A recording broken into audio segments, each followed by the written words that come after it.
Okay, so let's dive into this. We're looking at a story that, well, it starts in a place of pure joy, an amusement park, but it takes a really, really dark turn. Right. We're talking about the Luna Park ghost train fire, Sydney, 1979. Exactly, 7 people died. And, the truly heartbreaking part is that 6 of them were children in a ghost train, of all places. And the official cause, just undetermined. Yeah, that one word, it hangs over everything, doesn't it? It wasn't closure, it just opened up this huge space for doubt, for suspicion. Decades of it. And that's really what we're digging into here, using the sources you've got. Right. So our mission for this deep dive is to unpack those sources. We'll cover the factual side, what actually happened that awful night.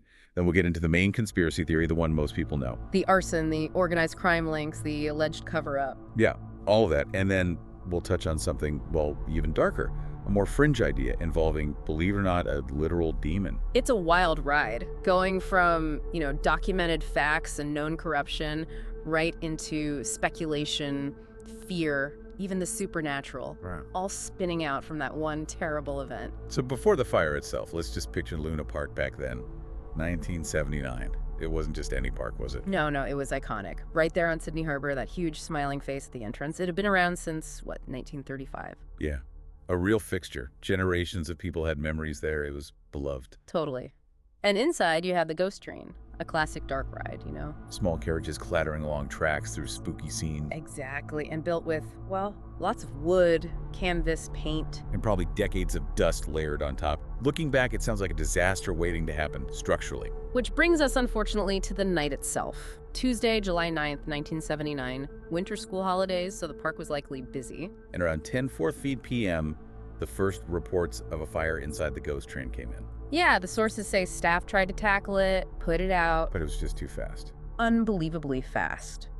Witnesses said the whole ride was engulfed in just minutes. I mean, you think about it, that wooden structure, all the flammable materials packed inside, paint, canvas, probably old wiring. In an enclosed space, too? Right, it was like a furnace, just went up, thick, black, choking smoke everywhere. God, I read that some people outside, they initially heard screams and thought it was just part of the ride's sound effects. Yeah, can you imagine that slow dawning realization that it's real terror, not fake scares? It's just chilling. The speed, even if fire science can explain it now. Yeah. In that moment, it must have seemed almost unnatural. Completely overwhelming, I'd imagine. And the cost, the human cost is what makes this so hard to forget. 7 people. Richard Carroll, he was 29.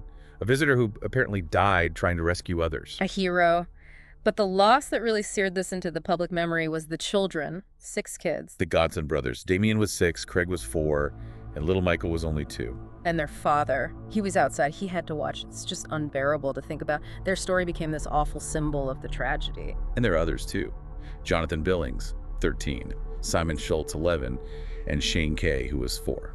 6 young lives just snuffed out. In an amusement park, it just felt so wrong, so violating. It sent this wave of grief, but also anger. Across the country, people needed answers. How could this happen? And that was the job of the official investigation, the coronial inquest. It looked into it thoroughly, heard from everyone, witnesses, fire experts, forensic people. But they came back with that word again. Undetermined. They couldn't definitively say what started it. Huh. Electrical fault, cigarette, arson. They just couldn't prove it legally. Right. And that lack of a definite official cause, that's the void. That's the space where all the suspicion, all the theories took root and grew. Okay, so let's step right into that void. Because for a lot of people, undetermined didn't sound like we don't know. It sounded like we aren't saying. Exactly. That's the seed of the main conspiracy theory. The idea that this wasn't an accident, that it was deliberate. Deliberate arson linked to powerful people, organized crime figures. And then crucially, a cover-up involving allegedly corrupt police, maybe even politicians in New South Wales. This is the narrative that really took hold and persists today. And right in the middle of it all, there's one name that always comes up. Abe Saffron. Ah, yes, Mr. Sin, the boss of the cross. A legendary underworld figure in Sydney, notorious, feared. Known for alleged connections to basically everything. Illegal gambling, prostitution, drugs. And importantly for this story, alleged deep ties to corrupt officials.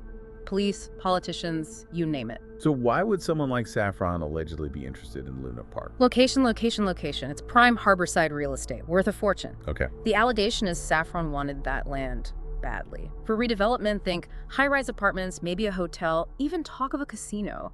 Huge potential profit. But the park owners wouldn't sell. That's the theory. They apparently resisted, maybe for sentimental reasons, maybe historical value.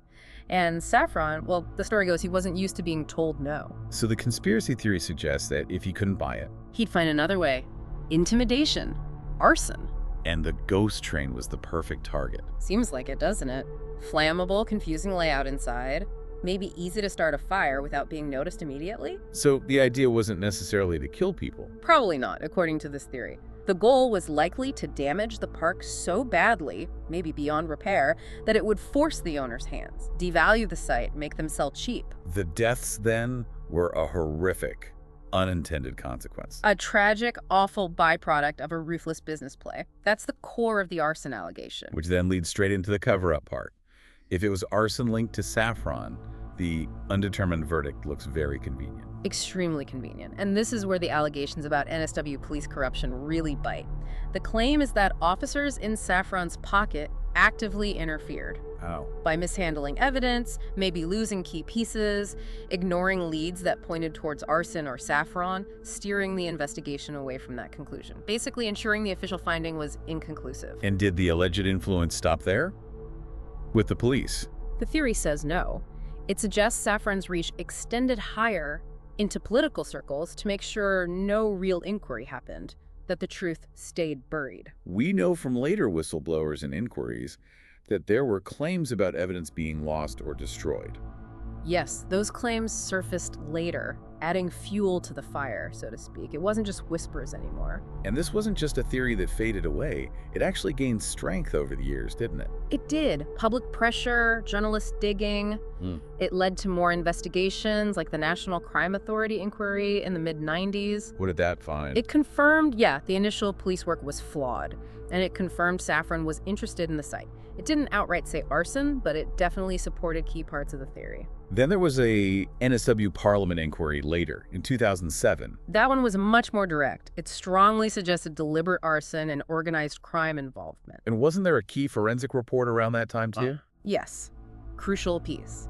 A confidential report by a fire expert, Kevin O'Connor. It eventually came out, and his conclusion was that the fire likely had multiple ignition points. Multiple points. That screams arson, doesn't it? Huh. Not an accident. It strongly points that way, yes. It's hard to explain multiple simultaneous ignition points by accident. So let's sort of summarize this main theory. Basically, the widely accepted view now, even though no one's ever been convicted, Right. Legally unproven in court? is that the fire was probably deliberate arson linked to Abe Saffron's desire for the land, and that corrupt police and potentially others helped cover it up, leading to that undetermined verdict. It's a story of human greed, corruption, power. And systemic failure, absolutely. That human-driven conspiracy, that's the bedrock understanding for many Australians when they think of the Luna Park fire. But that's not the only layer to this story, is it? This is where things get stranger. Yeah, this is where we detour into the really unconventional stuff, the supernatural angle. The Luna Park train fire demon. Exactly. Now, I have to be clear. This is way out on the fringe compared to the crime theory. It's niche, it's speculative, dipping into horror tropes, occult ideas. But it exists. Why? Where does it come from? I think it comes from the sheer, almost unbearable horror of it all. The deaths of those children, the location, the alleged scale of human evil involved in the cover-up. For some, maybe human explanations just don't feel big enough. Like the evil feels too profound for just human greed. Something like that. It demands a bigger, darker explanation, so this demon idea emerges. Okay, so how is this demon interpreted? Is it always meant literally? Not always. There are sort of two main ways people seem to approach this based on the sources. The first is metaphorical. The metaphorical demon. So Saffron and the corrupt officials are the demons. Pretty much. Their actions, the alleged greed, the ruthlessness, the complete disregard for life, especially kids' lives, operating above the law that is demonic. It represents a kind of pure, destructive evil that exists in humans. So the demon is a symbol of that corruption, that injustice, that moral void. Right. The suffering caused is the work of these human demons. It's a way to conceptualize the depth of the alleged human depravity involved. Okay, that makes a certain kind of sense, poetically, I guess. Yeah. But then there's the literal interpretation. And this is where it goes full supernatural. The idea that an actual non-human entity, a demonic force, was involved. How would that even work in this context? Well, the speculation goes a few ways. Some point to the ghost train itself, designed to be spooky, dark. So maybe it attracted something, like a beacon for negative energy. That's one line of thought, that the very nature of the ride created this sort of weak spot or low vibration environment where something dark could manifest or gain influence. Maybe the intense fear during the fire somehow fed it. Okay, that's pretty out there. It gets deeper. There's even fringe talk, really deep fringe, about occult ritual. Ritual, you mean the fire wasn't just for land, but sacrifice? That's the extreme end of the speculation. That the horrific deaths, especially children, in that setting wasn't just collateral damage, but somehow intended as part of a ritual to gain power, open a portal, appease dark forces, maybe for Saffron or some shadowy occult group within his circle. Again, this is deep speculation outlined in the sources, not mainstream. Wow, okay. And did people see anything unnatural about the fire itself that feeds this? Well, we talked about the speed. Even though experts can explain it, for some people leaning this way, it felt too fast, too intense, almost like the fire was alive, supernaturally driven. And the sheer horror of the deaths. Yeah, the suffering, especially the children. Some argue that level of pure agonizing evil feels like it must come from something beyond human cruelty, something truly demonic. Has there been talk of paranormal stuff at Luna Park since? Ghosts or weird feelings? There are urban legends, sure, and proponents of this demon theory tend to link those later stories back to the fire, claiming it opened something up or left some kind of dark residue, a retroactive connection. And even the cover-up could be tied to a literal demon. In this view, yeah. Maybe the cover-up wasn't just powerful men protecting themselves, but maybe they were scared. Scared of revealing the true supernatural evil they dealt with, or even scared of the demon itself.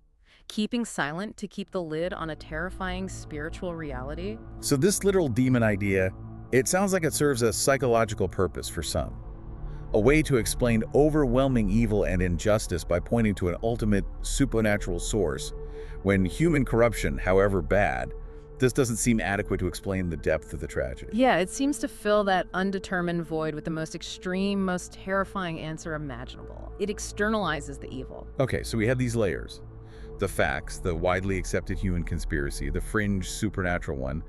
What evidence do people point to support this whole tangled narrative of something deeply wrong happening? Well, the absolute cornerstone for any theory beyond accident is that official undetermined cause. It's Exhibit A for anyone arguing cover-up. It just screams something's not right here. It's the starting point for suspicion. Definitely. Then you have the sheer persistence of those organized crime links. The Saffron allegations, the claims of police corruption, they haven't gone away. They've been reinforced by journalists, by inquiries over decades. Even without convictions, it builds this powerful narrative of untouchable figures. And the specific claims about police misconduct, lost evidence, ignored leads. Those reports, especially coming from former insiders or investigators later on, point directly to the human corruption angle, the systemic demon actively suppressing truth. What about the fire itself?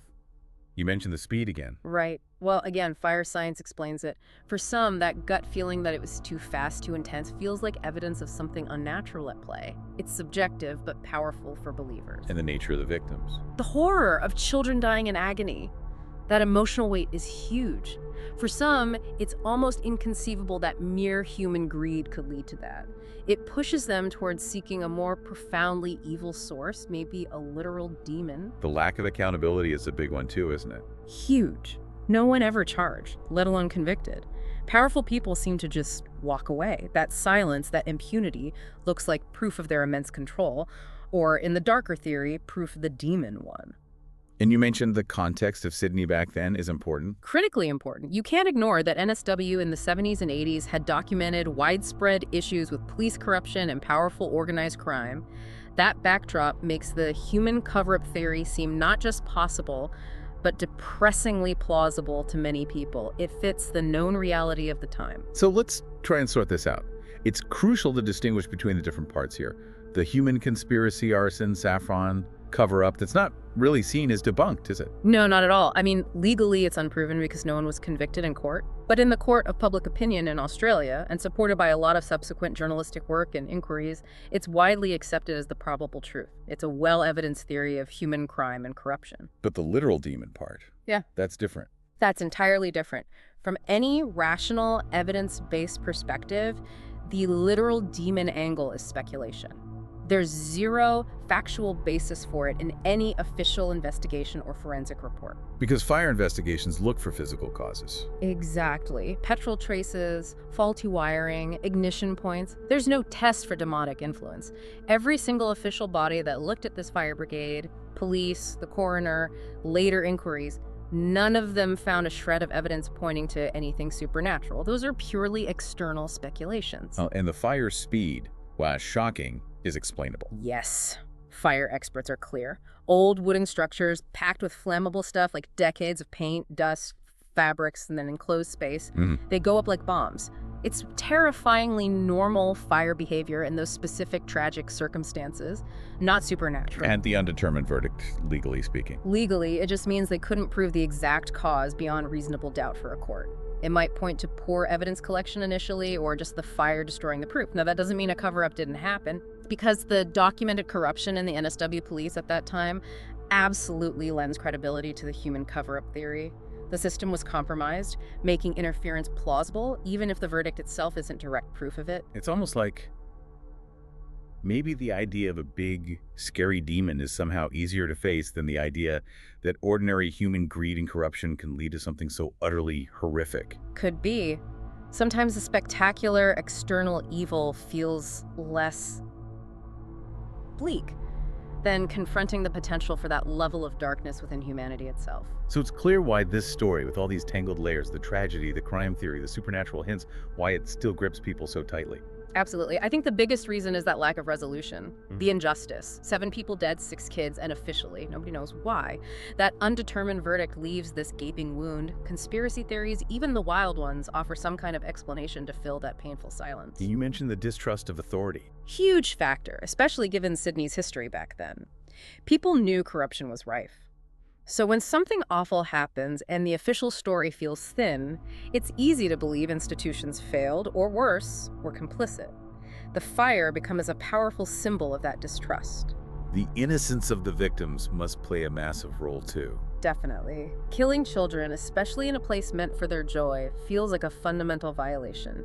It's so profoundly wrong that people search for an equally profound cause, sometimes finding it in organized crime's ruthlessness, sometimes reaching for the supernatural. And there's always that appeal of the hidden hand, isn't there? Yeah, the idea that powerful forces, whether it's criminals or demons or pulling strings behind the scenes, that's a classic element in compelling conspiracy narratives. It speaks to our fears about who's really in control. Violating childhood innocence so directly. An amusement park is meant to be safe, a fantasy world.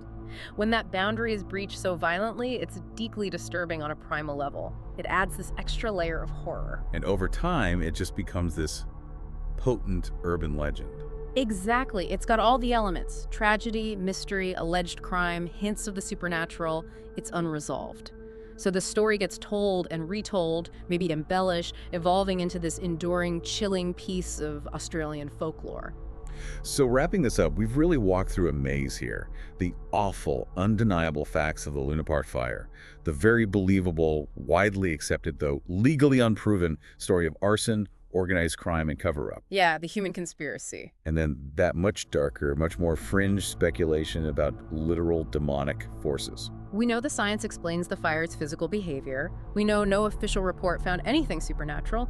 But that lack of justice, the feeling that the truth was buried, that keeps the questions burning.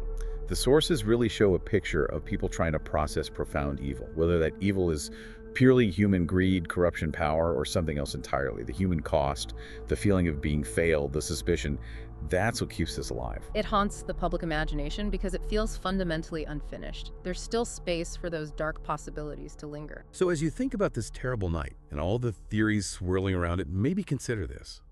Were the flames just the result of cold, calculated human actions, the demon of unchecked greed and corruption? Or does the sheer scale of horror sometimes push us to believe that maybe, just maybe, something truly beyond our understanding was at play? Either way, the unresolved questions ensure the Luna Park ghost train fire remains this chilling, haunting story, a reminder of the darkness that can unexpectedly flare up, even in places meant only for light.